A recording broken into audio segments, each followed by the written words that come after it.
Buenas tardes. A nosotros nos correspondió el tema de microscopio electrónico de tunelaje y microscopio de fuerza atómica. El grupo está conformado por María Andrea Caviedes Joya y Harbinson Daniela Costa Méndez. Listo, entonces empezaré yo hablándoles sobre el microscopio de efecto túnel o STM por sus siglas en inglés, Scanning Tunneling Microscope. Bueno, este microscopio lo inventaron en 1981. Los creadores fueron Herb Binning y Heinrich Röntgen, que en 1986 ganaron el Premio Nobel de Física por tomar la fotografía del silicio 7x7, que es una forma de silicio que para el momento era muy debatida su estructura. Entonces, esta fotografía aclaró muchas dudas y por eso fue tan interesante. Bueno, esas personas trabajaban en IBM, ubicado en Zúrich, pero finalmente el microscopio fue armado en España porque fueron convencidos por unos científicos españoles de hacerlo en ese lugar. Por eso España terminó convirtiéndose en una especie de potencia en la creación de estos microscopios. De hecho, tienen una empresa que se llama Nanotech que se dedica a producir ese tipo de microscopios. El microscopio funciona con un mecanismo similar al de un tocadiscos, ya que consiste en una punta que va tanteando el relieve y con eso va pues analizando la información. Pero la diferencia es que es a nivel nanométrico, que es decir, 1 por 10⁻⁹ Bueno, para construir este microscopio se tuvieron que superar 3 retos. El primero de ellos fue que se tenía que hacer un sensor increíblemente pequeño, ya que si se quería escanear el nanomundo se tenía que tener un sensor de igual tamaño, pero entonces, ¿cómo se podría hacer eso? Entonces, Diego Expósito, que es este muchacho que se ve aquí, es estudiante de doctorado de la universidad en la que está armada el microscopio de tunelaje. Él dice que hay dos formas, una oficial y otra extraoficial. La oficial consiste en tomar una punta o un hilo de platino y lidio al cual es sometido a un ataque electroquímico de tal forma que la punta se corroe, quedando pues en una punta del grosor de un átomo. Él dice que la forma extraoficial es simplemente tomar unas tijeras comunes y corrientes, tomar el hilo y cortarlo a 45 grados. Él dice que eso es con maña, pero que sí es posible. Es gracioso que él en la entrevista decía que hasta lo cutre había que saberlo hacer bien. Bueno, y como pueden ver, el microscopio, eh, en esencia, es este fragmento que se puede coger con la mano, es muy, muy pequeño. Bueno, el segundo reto es que el microscopio tenía que tener un sensor muy lento y muy preciso.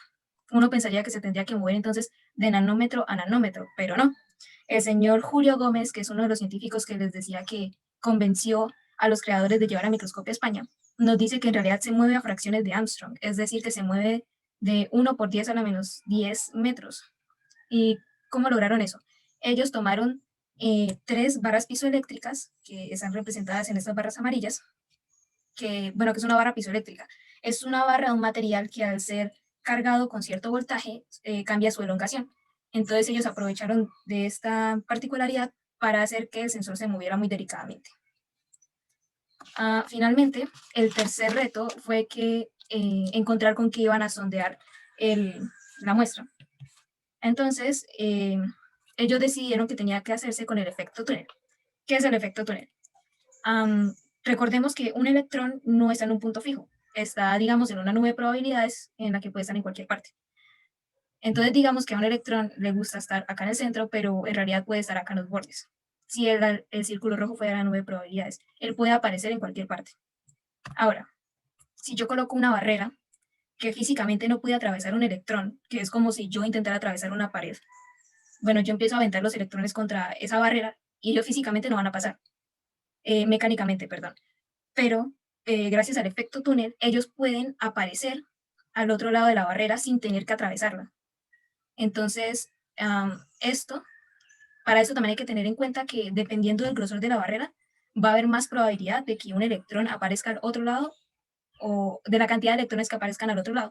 Como pueden ver aquí en la primera imagen, la barrera es muy ancha y nada más se ve que un electrón pasa al otro lado. Pero en la imagen de abajo tenemos una barrera mucho más delgada y logran pasar varios electrones. Es decir, que la probabilidad de que un electrón cruce la barrera aumenta mientras más delgada sea la barrera. Entonces, los creadores se aprovecharon de esta delicadeza para hacer el microscopio. Entonces, ¿cómo funciona el microscopio? Esta parte que es como bolitas verdes grandes va a ser la punta del microscopio. En la parte de abajo está la muestra representada con bolas azules grandes. Estos punticos amarillos que se ven rebotando van a ser los electrones. Como les dije antes, la punta está cargada eléctricamente. Entonces los electrones se ven atraídos hacia la punta y empiezan a rebotar hacia ella. Pero como aquí hay un espacio de aire, hay un hueco ahí, los electrones no logran llegar allá, entonces el espacio va a ser la barrera. Pero por efecto túnel, algunos electrones van a poder llegar al otro lado. Entonces, aquí hay una intensidad de efecto túnel que el microscopio marca y hay una altura a la cual se da esa intensidad. Entonces ahí el microscopio hace un punto, marca ese punto. Después se corre un poquito y vuelve a medir. Como se pueden dar cuenta, aquí la punta del microscopio está mucho más cerca de la muestra. Entonces, ¿qué va a pasar? El efecto túnel va a ser más grande, van a llegar más electrones al otro lado, van a llegar más electrones a la punta del microscopio. Entonces la intensidad va a ser mayor. Entonces, ¿qué hace el microscopio? Él sube lo que sea necesario para que la intensidad sea la misma a la del punto anterior. Por lo tanto, se va a tener la misma altura. Y vuelve y marca otro punto. Y así hace sucesivamente hasta tener todo el relieve de la muestra. Entonces, finalmente se tiene una especie de mapa topográfico. Nosotros sabemos cuál es el relieve de la muestra. Pero no solamente sirve para eso, también nos sirve para determinar qué tipo de electrones hay, o sea, qué elementos hay en la muestra.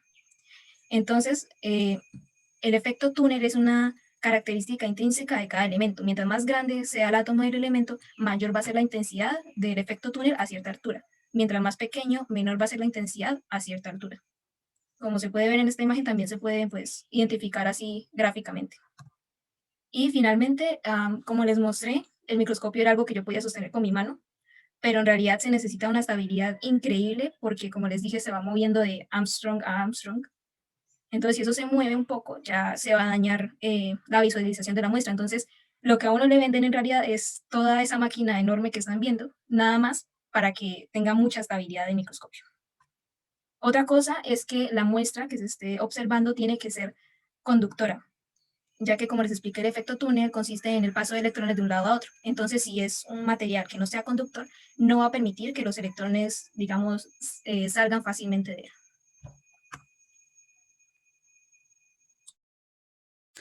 Buenas tardes, a mí me correspondió el microscopio atómico o el microscopio de fuerza atómica, que básicamente es un microscopio que se compone por barrido de punta de la superficie, mesa para cambio de altura, para mover altura, el soporte o cantilever, perdón, que es como la barrita que se mueve a medida de que la punta o sonda va muestreando o va haciendo un barrido de la superficie, ¿sí?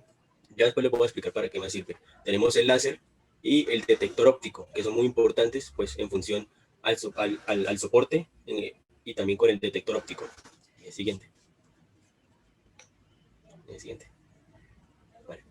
Bueno, acá podemos ver en esta parte, vemos una muestra, ¿sí? Esa muestra tiene como un relieve, ¿sí? Como montañitas. Entonces, ¿qué hace la punta? La punta lo que hace es sondear ese relieve o sondear esas montañitas para luego enviar esas señales o pues como la punta va fijada al cantilever, el cantilever se va moviendo de esta manera, lo voy a simular con un lápiz. Se va moviendo de esta manera, a medida de que la punta, eso es a nivel nanoscópico, o sea, 1 por 10 a la menos 9. Entonces empieza la punta a hacer el sondeo con el cantilever y el cantilever se empieza a mover. Sí, eso es porque la muestra tiene un relieve. El cantilever es muy sensible justamente para eso. ¿Para qué? Para cuando el láser apunta, el láser se refleja en el detector óptico y el detector óptico envía señales de posición hacia el sistema de medición, que el sistema de medición lo que hace, pues es una computadora, lo que hace es mostrar en 3D o mostrar el relieve o la topografía de esa muestra que se está estudiando. Acá podemos ver una foto, ¿sí? Y pues las gráficas y cómo son esos monitores, obviamente, y cómo es el microscopio.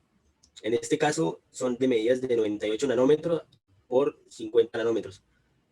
En la otra imagen que tenemos cómo se ve la estructura de un cabello, el cabello, ¿sí?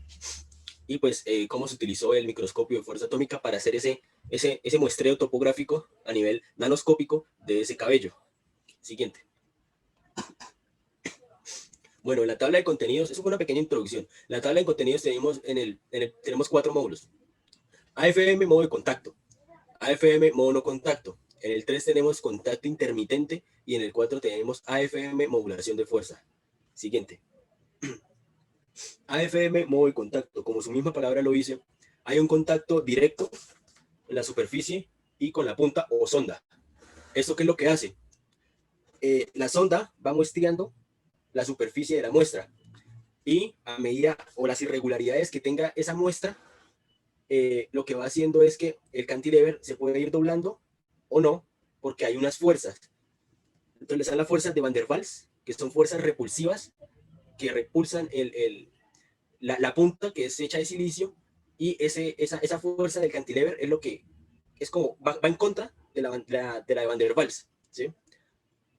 A medida que la punta barre o a medida que la punta barre la muestra, esta genera una flexión. Esa flexión es la fuerza que hace o que va en contra de las fuerzas de Van der Waals, que son repulsivas.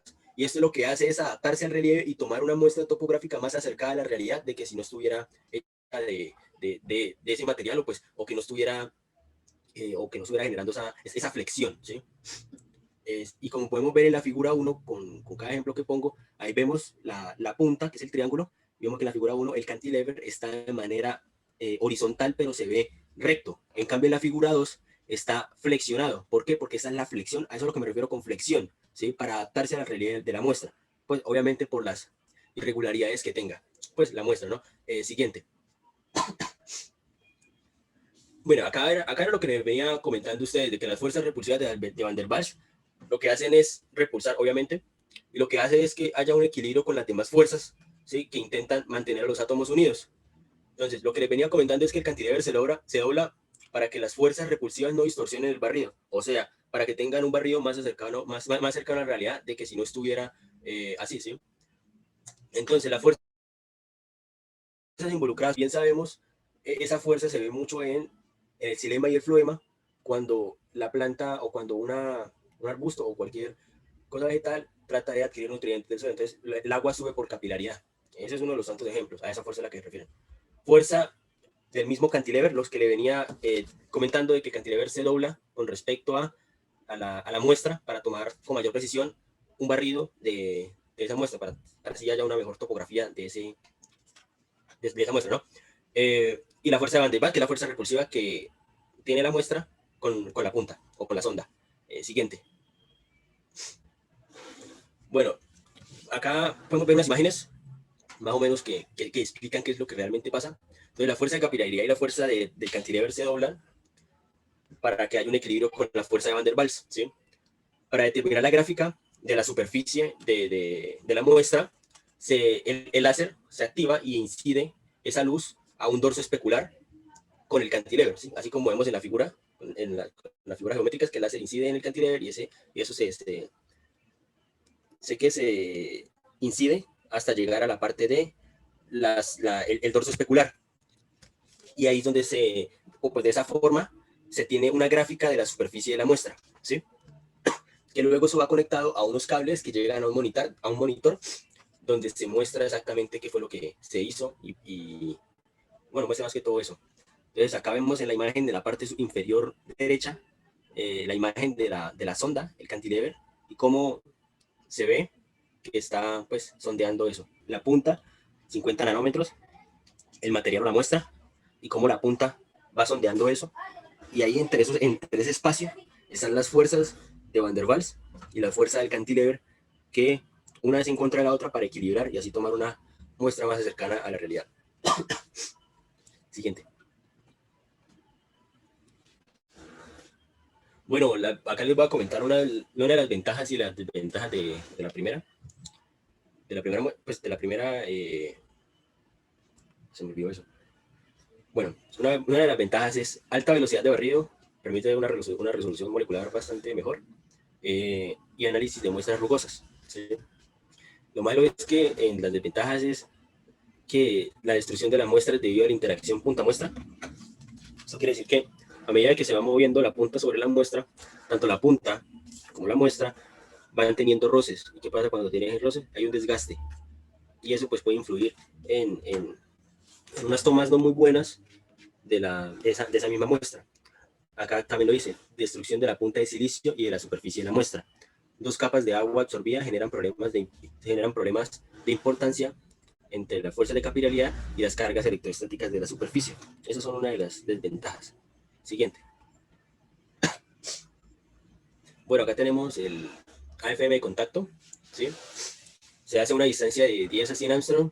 Ahí lo que se hace es excitarse el cantilever cerca de una frecuencia de resonancia de modo que vibre cerca a la muestra, o sea, no está totalmente pegada a la muestra como en el caso anterior, sino está por, unas, por una frecuencia, está cercana a la superficie y de ese modo pues vibra ahí. ¿Sí? Cuando no se quiere deteriorar la superficie, se usa este modo ya que la fuerza ejercida son muy bajas, son de 10 a 12 newtons. Conforme se acerca la punta de la superficie, se detectan cambios de frecuencia de 100 a 400 kHz y amplitudes de 10 a 100 Armstrongs. Siguiente. Obviamente, ahora, eso quiere decir de que entre más cerca esté, pues obviamente va a ser mucho mejor, ¿sí? Pero de todas maneras se corre el riesgo de que la punta se dañe. La AFM no contacto, pues las ventajas es no hay modificación ni contaminación de la superficie de la muestra. Eso quiere decir de que la punta no se deteriora, ¿sí? Puede medir diferentes gradientes de fuerza, tanto magnética y electrostática. Esto es muy importante, por ejemplo, en la búsqueda de nuevos materiales para que sean mejores, yo que sé, en las industrias o en nuevos inventos tecnológicos, incluso en nuestros celulares. Entonces es importante saber y entender qué fuerzas tienen estos materiales por su configuración atómica y por pues, su configuración estructural y, pues bueno, como son en la naturaleza. Se pueden hallar propiedades ferromagnéticas en una superficie, lo de los imanes, por ejemplo. Entonces, utilizando estos métodos, se pueden hallar todo ese tipo de cosas. Entonces, por eso es importante entender y saber la importancia de estos microscopios. Las desventajas. Para resoluciones altas se requiere que la punta se sitúe muy cerca de la superficie, ya que el barrido ha de ser muy lento para no perder interacción con la superficie. ¿Sí? La oscilación de la punta se puede ver frenada por la existencia de agua, ya que se confunden con la topografía de la muestra, lo que les comentaba anteriormente. ¿Sí? No permite la medición de la rugosidad. ¿Sí? Entonces, esas son las desventajas de ese modo de contacto, por lo que está un poquito más lejos de lo normal. O pues con respecto a la de modo de contacto, la de modo no contacto, pues está como está un poquito más lejitos, obviamente no se va a poder medir con cierta exactitud la muestra. Siguiente. Modo de contacto intermitente. Bueno, para empezar con modo de contacto intermitente, quería llevarles como una especie de analogía. Y es, si han visto los carros cuando prenden las direccionales que brillan o que pues, la luz prende y apaga cada cierto momento, eso mismo pasa acá. ¿Qué pasa? En esta aplicación la punta está intermitentemente al contacto con la muestra a medida que la barre. ¿Eso qué quiere decir? De que la punta a medida que está con la muestra, lo que va haciendo es esto. Cada cierto momento se va acercando a la muestra y va sondeándola o la va barriendo. ¿Sí? Lo que se utiliza como una señal de control es la variación de amplitud de oscilación en la punta debido a la amortiguación sobre la superficie, lo que les venía comentando. Intermitentemente se va a ir moviendo arriba hacia abajo, arriba hacia abajo, arriba hacia abajo, para así terminar de completar pues, todo el barrido de toda la superficie. Esta técnica, lo bueno de esta técnica es que evita fuerzas laterales o de fricción. ¿Sí? Siempre va a haber un coeficiente de fricción que va, pues, en estos casos, deteriorar o dañar la punta, o no va a dejar de ver el muestreo de la muestra mejor que, pues, que si no hubiera fricción o no. Pero bueno, eso es otro tema. Ahí podemos ver una imagen de cómo sería ese modo de contacto intermitente. Siguiente. Una de las ventajas, mayor resolución lateral, menos daño a las muestras blandas, lo que les comentaba. Como no hay tanta interacción, pero al mismo tiempo lo hace de manera intermitente, pues la muestra no tiene menos daño en el caso de las muestras blandas. Las desventajas es menor, eso sí, se demora un poquito más, la velocidad de barrido es mucho menor, comparado con el modo de contacto, que ustedes recuerdan, como les acabo de comentar, iba siendo pues constante. Menor resolución vertical, por ser intermitente, pues tiene una resolución pues menor, pero aún así es muy buena forma para poder sondear o para poder muestrear una muestra. Siguiente. Modo de modulación de fuerza. En este caso, pues ya se aplica una fuerza intermitente, pero igual que el anterior, intermitente, pero no es por fuera de la muestra, sino que la punta penetra esa muestra y empieza a hacer el muestreo internamente de ese material o de esa cosa que pues, se están investigando.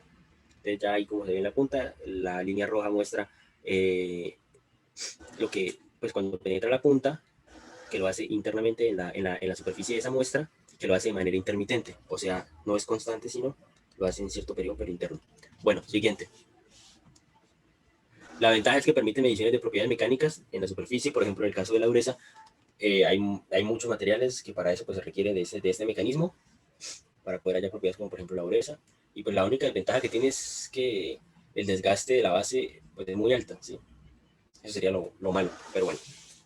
Siguiente. Se me olvidó comentarles, otra cosa también acerca de este microscopio, pues una de las cosas más importantes, ¿no? Es acerca de sus aplicaciones. Por ejemplo, el microscopio de fuerza atómica sirve para caracterizar superficies, como lo que les acabo de comentar, de muestras sólidas y semisólidas. Semisólidas, justamente por eso les comenté la última, de que la sonda penetraba la muestra, por eso es que se puede. Y pues también relativamente planas. Obtiene información morfológica en 3D a partir de imágenes topográficas o de relieve de las mismas. También sirve también como parámetros superficiales, tales como valores en Z, rugosidad, tamaño y límites de grano. También la distribución y la homogeneidad en las partículas o en pinturas y, pues bueno, entre otras cosas. Además de eso, también se emplea en la determinación de propiedades mecánicas de los materiales, lo que les acabo de comentar ahorita. En este caso, pues será la dureza, ¿sí? Tales como fuerzas de atracción, repulsión, viscosidad, elasticidad y dureza, lo que les comentaba en las diapositivas anteriores. Justamente para eso es que se utiliza este microscopio y es muy importante en la industria y pues también en las comunidades científicas para los materiales y pues bueno, ustedes saben que todo gira en torno a ese tipo de cosas. Y ya esto ha sido todo y muchísimas gracias.